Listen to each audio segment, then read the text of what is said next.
নমস্কার বন্ধুরা, প্রচেষ্টা ফর স্টাডিতে তোমাদেরকে স্বাগত। আজকে আমি একাদশ শ্রেণীর ইতিহাস মডেল কোশ্চেন পেপার্স 136 পেজের সমস্ত প্রশ্ন এবং প্রশ্নের উত্তরগুলো তোমাদের সামনে তুলে ধরব।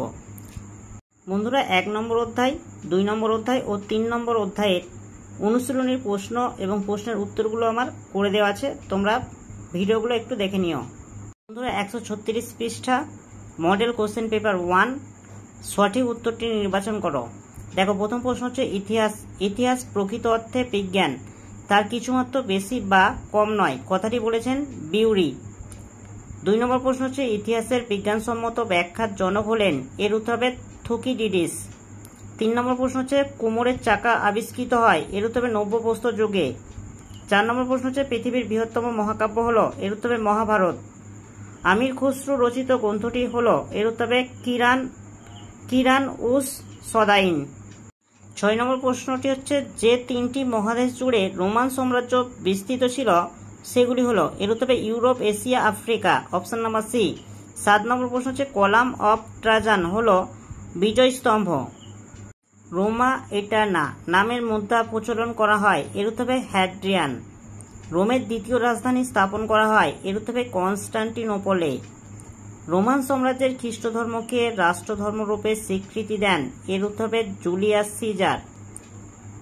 জাস্টিনিয়ানের পত্নী ছিলেন, এর উত্তর হবে থিওডোরা। 12 নম্বর প্রশ্ন হচ্ছে তুরস্ককে কেন্দ্র করে ওসমানীয় সাম্রাজ্যের প্রতিষ্ঠা হয়, এর উত্তর হবে 1453 খ্রিস্টাব্দে। 13 নম্বর প্রশ্ন হচ্ছে হাইয়া সোফিয়া গির্জার প্রধান স্থপতি ছিলেন ইসিডোরাস। একটি আদর্শ নগর রাষ্ট্রের জনসংখ্যা হবে 5000, এই কথা বলেন, এর উত্তর হবে প্লেটো। গ্রিক পলিসগুলিকে অস্বাভাবিক রাষ্ট্র বা অ্যাবনর্মাল স্টেট বলে অভিহিত করেছেন, এর উত্তর হবে আরজে হোপার।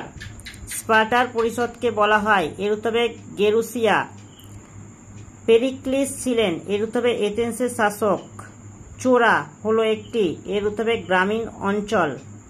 প্রশ্ন হচ্ছে অঙ্গ জনপদটির রাজধানী ছিল, এর উত্তর হবে চম্পা। অটোমান আমলে শ্রুতি নাটককে বলা হতো মিদ্দাহ। ড্যানিয়েল উইলসন ড্যাশ খ্রিস্টাব্দে ড্যাশ নামক গ্রন্থে প্রথম প্রি হিস্ট্রি বা প্রাক ইতিহাস কথাটি ব্যবহার করেন, এর উত্তর হবে অপশন নাম্বার বি।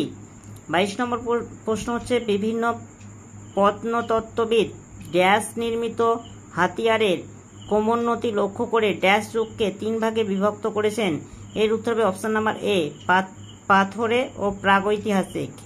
23 নম্বর প্রশ্ন হচ্ছে দেখো, 23 নম্বর প্রশ্নের উত্তর হবে অপশন নাম্বার বি। 24 নম্বর প্রশ্নটা তোমরা দেখে নাও, 24 নম্বর প্রশ্নের উত্তর হবে অপশন নাম্বার এ।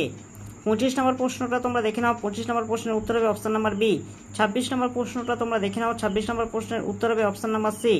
27 নম্বর প্রশ্নটা তোমরা দেখে নাও, 27 নম্বর প্রশ্নের উত্তর হবে অপশন নাম্বার এ। বন্ধুরা, 28 নম্বর প্রশ্নটা তোমরা দেখে নাও, 28 নম্বর প্রশ্নের উত্তর হবে অপশন নাম্বার বি। 29 নম্বর প্রশ্নের উত্তর হবে অপশন নাম্বার সি। 30 নম্বর প্রশ্নের উত্তর হবে অপশন নাম্বার এ। বন্ধুরা, 31 নম্বর প্রশ্ন দেখো, তোমরা দুটি বিবৃতি আছে, এই বিবৃতি দুটির উত্তর হবে অপশন নাম্বার ডি। 32 নম্বর দুটি প্রশ্ন তোমরা দেখে নাও, আর এর উত্তর হবে অপশন নাম্বার বি। 33 নম্বর প্রশ্নের উত্তর হবে অপশন নাম্বার বি। 34 নম্বর প্রশ্নের উত্তর হবে অপশন নাম্বার সি। বন্ধুরা, এবার স্তম্ভ মেলাওগুলো তোমরা দেখে নাও, আর এর উত্তর হবে দেখো 35 দাগের স্তম্ভ মেলাও, প্রশ্নের উত্তর হবে অপশন নাম্বার সি। 36 নম্বর প্রশ্নের উত্তর হবে দেখো অপশন নাম্বার এ। বন্ধুরা, 37 দাগের প্রশ্নটা তোমরা দেখে নাও, এর উত্তর হবে অপশন নাম্বার বি। 38 দাগের প্রশ্নটা তোমরা দেখে নাও, এর উত্তরটা তোমরা দেখে নাও। 38 দাগের প্রশ্নের উত্তর হবে অপশন নাম্বার সি। 39 দাগের প্রশ্নগুলো তোমরা দেখে নাও, এর উত্তর হবে অপশন নাম্বার ডি। আর 40 দাগের প্রশ্নের উত্তর হবে অপশন নাম্বার সি। বন্ধুরা, আজকে আমি মডেল কোশ্চেন পেপার 1 এর সমস্ত প্রশ্ন এবং প্রশ্নের উত্তরগুলো তোমাদের সামনে তুলে ধরলাম।